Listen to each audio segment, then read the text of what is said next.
Bencana banjir bandang menerjang habis wilayah Pulau Sumatera. Daerah Aceh, Sumatera Utara, dan Sumatera Barat disebut menjadi yang paling terdampak. Prabowo Subianto langsung mengeluarkan status darurat bencana untuk menanggapi musibah ini.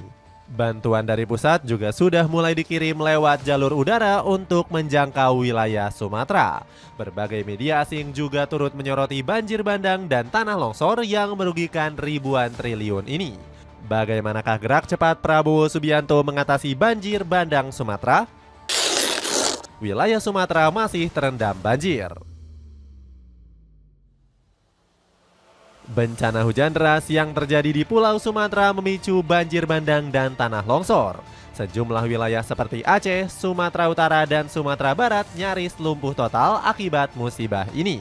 Di Aceh, hampir seluruh kabupaten dan kota direndam banjir dan diterjang tanah longsor.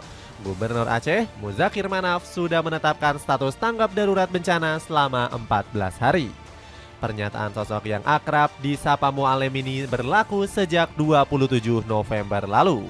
Hari ini saya Gubernur Aceh menetapkan status keadaan tanggap darurat bencana hidrometeorologi di Aceh, tutur Mualem.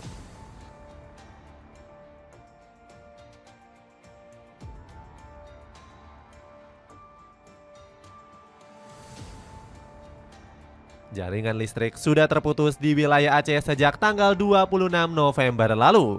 Akibatnya, sejumlah titik di negeri Serambi Mekah gelap gulita akibat listrik yang padam. TNI Angkatan Udara sampai harus mengirimkan tower cadangan untuk menghidupkan listrik di Aceh. Sementara di wilayah Sumatera Utara, banjir besar telah merendam sejumlah wilayah sejak 21 November. Dilaporkan ada 12 titik yang paling terdampak akibat musibah ini. Sejumlah rumah dinas pejabat tinggi Sumatera Utara juga terendam banjir. Salah satunya rumah dinas Bobi Nasution selaku Gubernur Sumut yang sudah tergenang air cukup tinggi. Kondisi banjir bandang semakin parah karena arus yang begitu deras hingga menyeret mobil warga.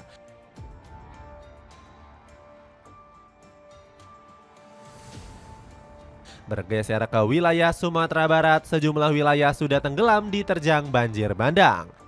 Di Kota Padang, penampakan dari udara menunjukkan sebagian wilayah tergenang air.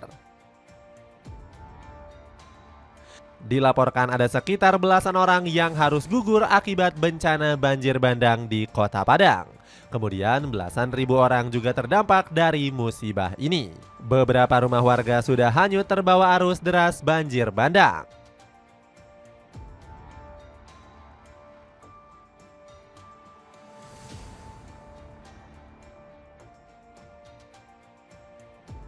Bukan hanya banjir bandang, beberapa wilayah di Sumatera Barat juga mengalami longsor. Salah satunya yang terjadi di Kecamatan Lubuk Alung pada 28 November kemarin. Keadaan semakin parah karena akses menuju Sumatera Barat terputus akibat banjir bandang. Alhasil pemerintah masih kesulitan untuk melakukan pendataan dan evakuasi warga. Prabowo tetapkan status darurat bencana. Banjir bandang yang mengepung wilayah Sumatera nggak luput dari perhatian Prabowo Subianto. Sang presiden terus menghimpun pendapat untuk menangani bencana tersebut. Salah satu saran datang dari anggota Komisi 3 DPR RI yakni Nasir Jamil. Politisi 55 tahun ini meminta Prabowo untuk segera mengeluarkan status darurat bencana nasional. Alasannya karena situasi di Sumatera telah mencapai titik yang mengkhawatirkan. Terlebih dengan banyaknya akses jalan yang terputus hingga menghambat masuknya bantuan. Jika tidak segera ditetapkan sebagai bencana nasional, saya khawatir jumlah korban akan terus bertambah. Dengan kerendahan hati, saya meminta dan mendorong Presiden Prabowo Subianto untuk menetapkan status tersebut. Tanpa berlama-lama, saran tersebut langsung disetujui oleh RI 1. Pak Prabowo mengaku bakal terus meninjau seluruh Sumatera untuk menilai kondisi wilayah yang terdampak. Tak lupa sang presiden juga mengucapkan bela sungkawa mendalam kepada para korban. Sekarang ini kita ada saudara-saudara kita yang mengalami duka, musibah akibat bencana alam yang terjadi di beberapa tempat. Tentunya kita berdoa agar mereka senantiasa dilindungi oleh Yang Maha Kuasa, diringankan duka dan penderitaan mereka. Namun bukan Pak Prabowo namanya kalau tidak langsung bertindak menyelamatkan warganya. Politisi 74 tahun ini bertindak cepat dengan mengirimkan 4 pesawat angkut. Bahkan RI-1 rela menggunakan pesawat A400M yang baru tiba di tanah air pada awal November kemarin. Seluruh armada tersebut membawa pasokan bantuan untuk disalurkan ke 3 provinsi berbeda. Di antaranya termasuk masakan cepat saji, obat-obatan, tenda, serta perahu karet. Bahkan Prabowo juga mengutus tim medis dari TNI dan Kementerian Kesehatan untuk ikut turun tangan. Usut punya usut, Pak Prabowo sudah sigap mengirimkan bantuan sejak hari pertama banjir dan longsor. Dirinya prihatin dengan kelakuan oknum pembabat hutan yang menjadi dalang bencana tersebut. Kerusakan lingkungan ini menjadi tantangan yang harus kita hadapi. Benar-benar mencegah pembabatan pohon-pohon, perusakan hutan-hutan, juga sungai-sungai harus kita jaga. Dapatkan celana olahraga multifungsi buat badminton, futsal, lari cuma 15.000 aja. Cek link di bawah ini. Pray for Sumatra trending di media-media asing. Bencana dahsyat yang menyambar wilayah Sumatera tidak cuma menyisakan duka bagi Indonesia. Pasalnya, satu dunia ikut menangis melihat dampak besar tragedi tersebut. Terlihat dari tagar Pray for Sumatra yang trending di sosial media. Netizen dari Indonesia maupun mancanegara turut berbelasungkawa atas musibah yang harus ditanggung para korban. Bahkan kabar ini sampai tersiar ke telinga sejumlah media-media asing. Salah satunya laman Reuters dari Inggris yang prihatin dengan banyaknya jumlah korban. Jumlah korban tewas akibat banjir dan tanah longsor di Pulau Sumatera, Indonesia telah meningkat menjadi 174 orang dari yang sebelumnya 94 orang. Tulis Reuters.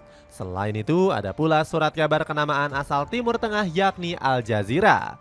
Sekitar 80 orang masih hilang akibat sistem badai tropis yang dahsyat dan hujan monsun lebat yang menghantam wilayah Sumatera.